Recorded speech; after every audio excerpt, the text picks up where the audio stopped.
Ah, bonjour le monde, le temps est maussade ce mardi 29 août 2023. Je suis parti de Port-Bou ce matin à pied. La montagne a partiellement brûlé il y a un mois. J'étais à Cadaqués ce jour-là et la fumée est arrivée jusqu'à Cadaqués. Et voilà, je suis parti il y a une demi-heure de Port-Bou en contrebas et je viens d'arriver au col de Fraré.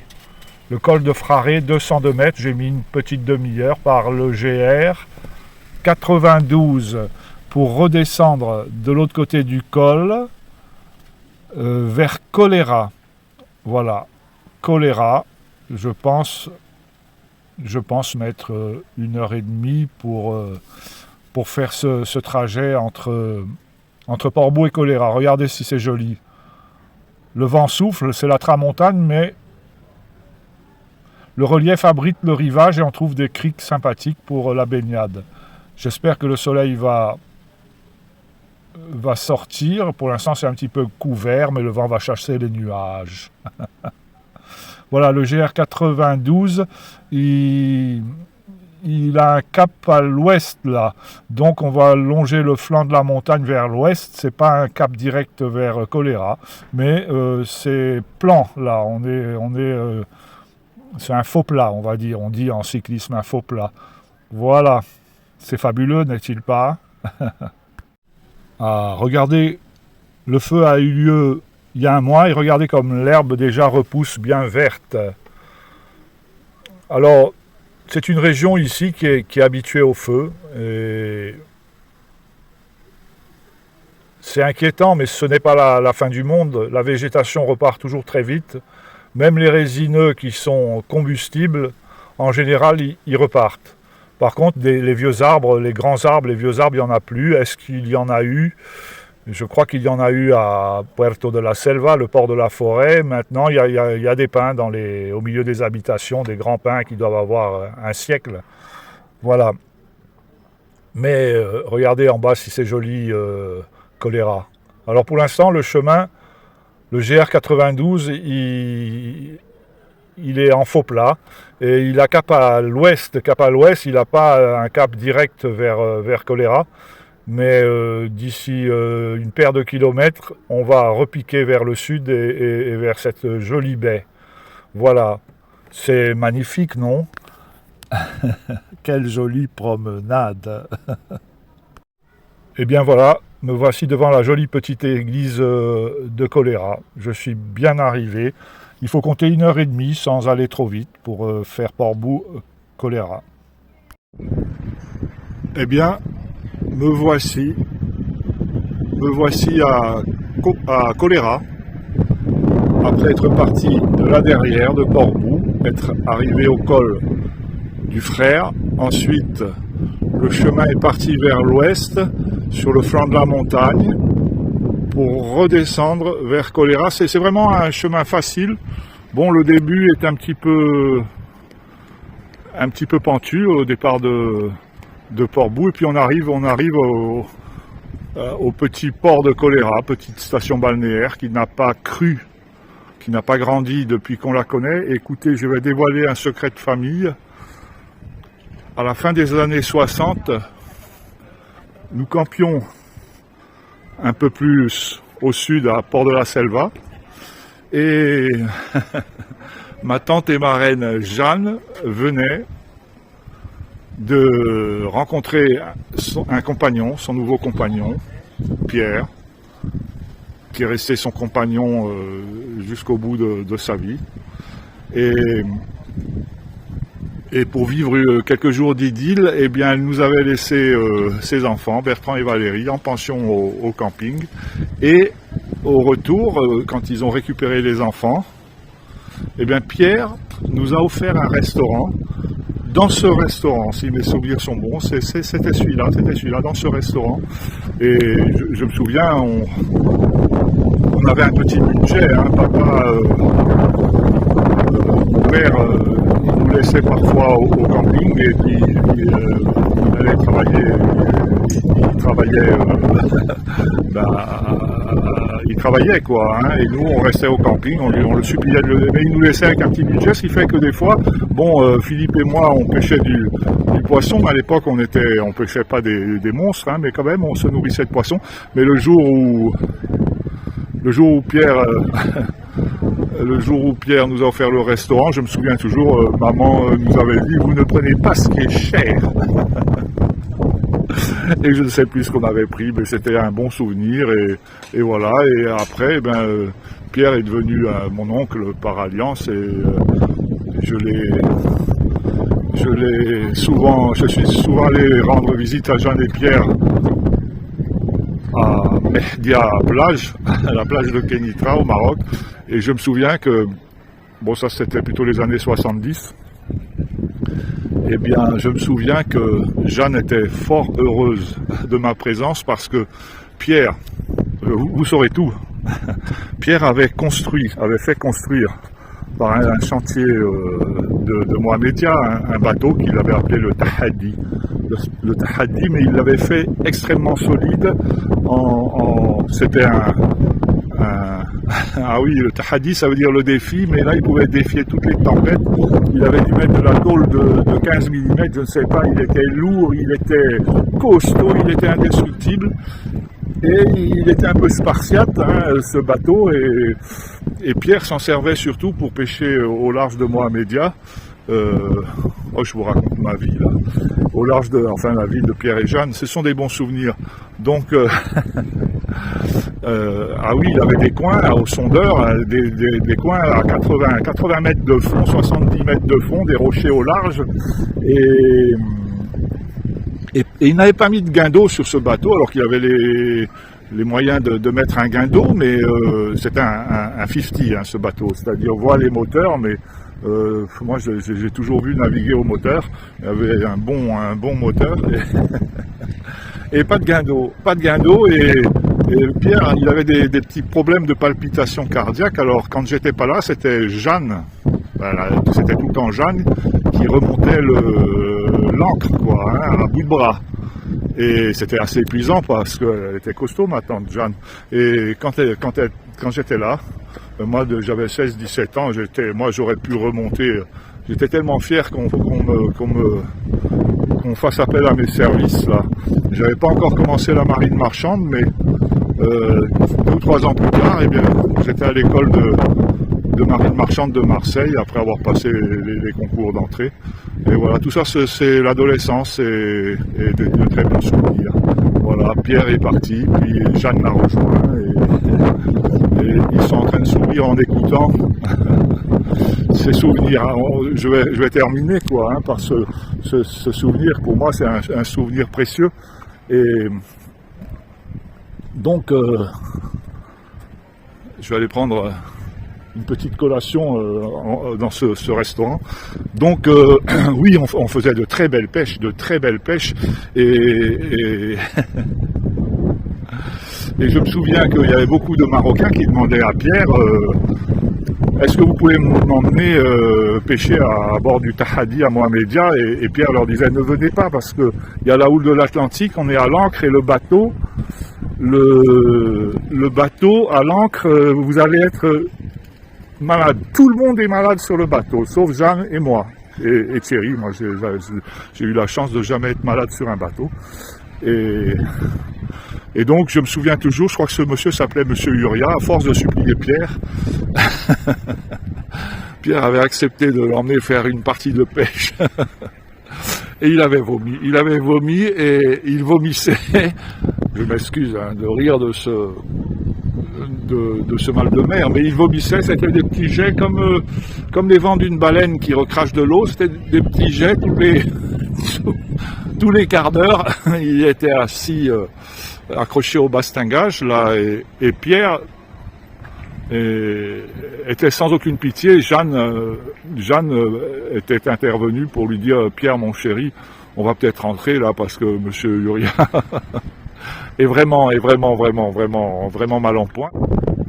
Eh bien, malgré les supplications de ma tante Jeanne et l'état vraiment le mauvais état de monsieur Uria, Pierre n'avait pas cédé. Il est allé jusqu'au bout de sa partie de pêche Et je pense que M. Uria n'a plus jamais redemandé à venir pêcher le sard, la dorade, le congre, l'ombrine et toutes sortes de poissons et la bonite, parce que pour aller sur le lieu de pêche et pour revenir, on pêchait à la traîne et puis après on s'ancrait sur ce spot rocheux. Et voilà, et il y avait beaucoup de poissons qui faisaient des heureux. Et voilà, en souvenir de Pierre, Jeanne et de mes cousins et cousines. J'ai pas regardé la carte, j'ai demandé un bocadillo de jamón serrano con queso y mantequilla y un café con leche en un vaso. Voilà, en terrasse, face à la mer, tira-la-lira, face à la mer. Voilà, je vais essayer de rentrer à Port-Bou. Il n'y a pas de GR là, mais je pense qu'il y a quand même un chemin côtier, parce que là je suis passé à l'intérieur des terres en suivant le GR 92, et là je vais essayer de voir, après ma petite collation, de rentrer par le bord de mer. C'est abrupt, hein, c'est un cap, c'est rocheux, mais il doit y avoir, il y a toujours des sentiers des douaniers, des gabelous, allez, et des contrebandiers. Quand il y a des contrebandiers, il y a toujours des douaniers pas loin. Voilà, c'est parti avec le soleil. Je pense que je vais me baigner en route, mais je n'ai pas de maillot, alors je ne peux pas me baigner sur cette plage, il y a quand même quelques personnes. Je pense que un peu plus loin, si Dieu veut, c'est beau.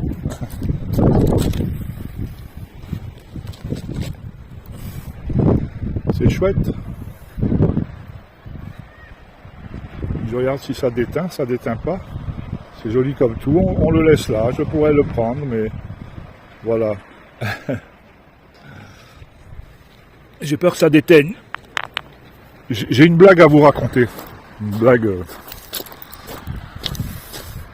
Ça va être un très très long métrage, ça. Bon, une blague de marin. Hein. C'est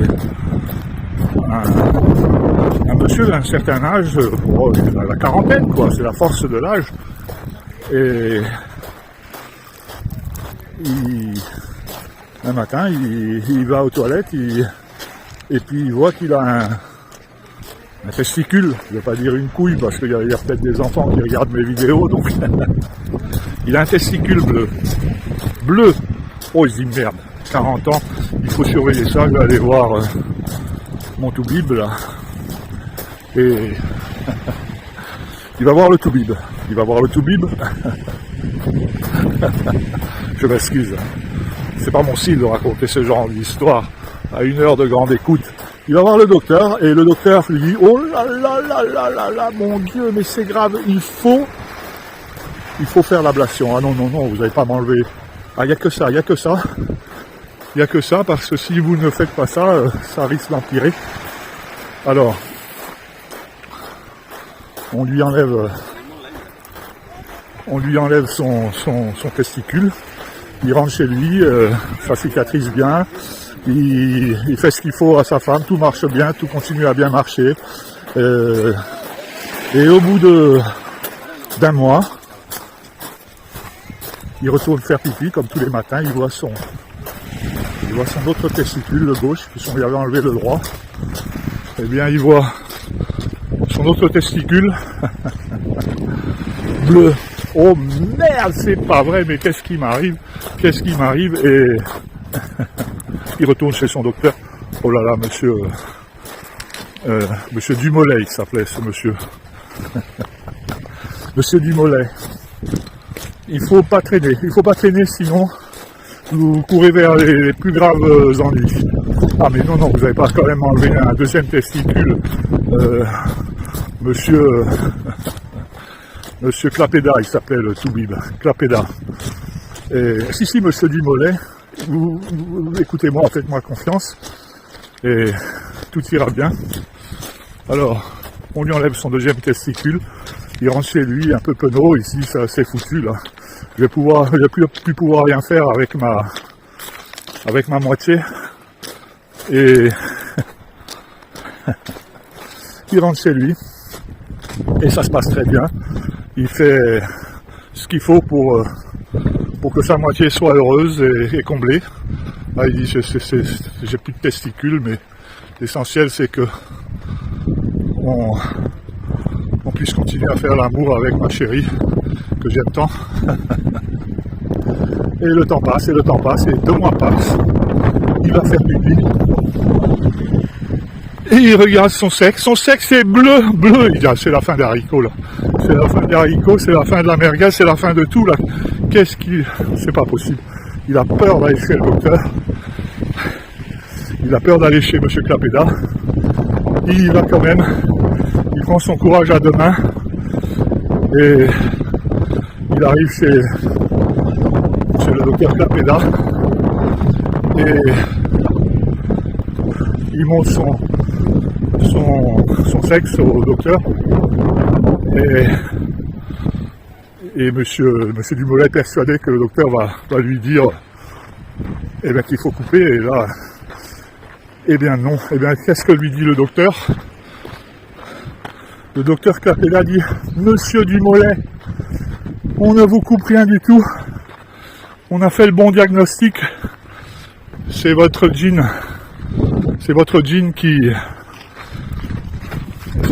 qui déteignait, tout simplement. Oh là là, et voilà. Donc, monsieur Dumoulin rentre chez lui, avec son sexe et sans ses glaouis, comme on dit là-bas. Et voilà. Bon, je m'excuse. Hein. Donc, carré blanc, hein, les enfants, c'est pas pour vous. Regardez si c'est chouette. Je vais me baigner là. Je vais voir. Ça va être un très très long métrage. Je vais battre tous les records. Je vais voir ici si je peux descendre, me baigner. S'il n'y a personne, je descends. Voilà, il y a du monde là. Si j'avais mon maillot, regardez si c'est chouette. Ça va être un très long métrage. Voilà 15 minutes que je marche depuis ma petite collation. Et regardez si c'est beau ce petit chemin. Mais je ne crois pas qu'il aille jusqu'à Port-Bou parce que c'est un cap abrupt et on va voir s'il y a un chemin. Pour l'instant c'est merveilleux. Regardez là-bas, Puerto de la Selva et l'observatoire de Cadaqués, le Cabo Creus. C'est vraiment le paradis. Si vous le dites à personne, hein, je serais fâché si je vois du monde, plus de monde l'année prochaine. Hein, ça sera de votre faute. Ah, pas de chemin, mais une trace quand même, et je vais voir jusqu'où elle mène. Au pire, plus haut je prendrai la route s'il n'y a plus de chemin, parce que les falaises sont abruptes. Regardez ce pin. Si je pouvais être réincarné dans un arbre, ça serait probablement ce pin qui surplombe le bleu, le vert de la Méditerranée. C'est tout simplement une merveille.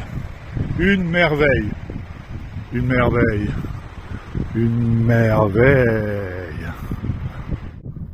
Voilà une petite demi-heure que je marche.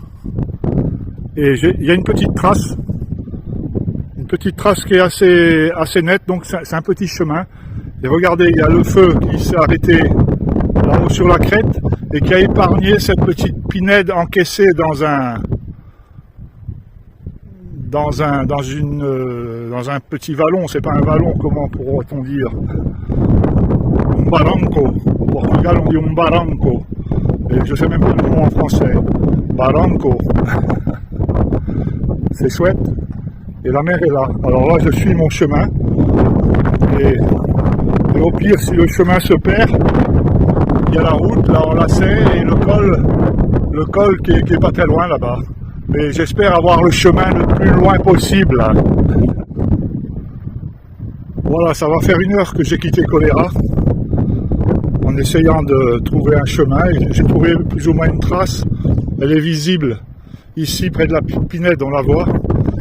Et là c'est une falaise à pic, il n'y a plus de chemin. Donc je rattrape la route. Ici, c'est un virage en épingle à cheveux. Et je vais continuer jusqu'au col, qui doit être à même pas 1 kilomètre là, le col du frère Allez, on continue. Et bien voilà, me voici arrivé à nouveau au col de Frare. Je ne sais pas si ça veut dire frère, si c'est peut-être du catalan. En espagnol, frère, c'est hermano.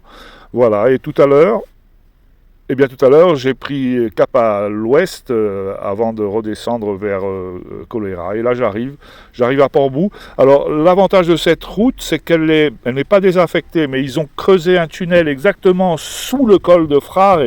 Ils ont creusé un tunnel qui raccourcit la route de 4 ou 5 kilomètres, ce qui fait que l'ancienne route qu'on a toujours pris avec mon père, avec la Rambler, avec la Chevrolet, avec peut-être la 203, je ne sais pas, eh bien cette route n'est pas désaffectée, mais elle n'est plus empruntée. Tout là-bas, c'est le poste frontière. Derrière le poste frontière, c'est Cerbère, juste en contrebas. Voilà. C'était vraiment une belle promenade. Vous avez vraiment beaucoup de chance. Ah, eh bien, cette belle promenade de Portbou à Colera et retour, cette belle promenade prend fin et j'ai été très heureux que vous m'ayez accompagné jusqu'au bout. Je vous fais remarquer que le vent souffle en rafale sur les crêtes, mais vraiment sur le haut des crêtes, c'est assez terrible. Et le relief abrite certaines plages secrètes et je vais illico aller me baigner dans quelques instants. Et regardez comme c'est abrité dans les calanques. Et si vous vous éloignez un petit peu, on aperçoit à quelques encablures du rivage des moutons sans berger, un troupeau de moutons désordonnés qui agitent la belle Méditerranée. Eh bien, je vous souhaite une belle fin de journée. Encore merci de m'avoir suivi jusqu'au bout de cette vidéo d'anthologie. Vous êtes vraiment formidable. Merci mes amis, à bientôt.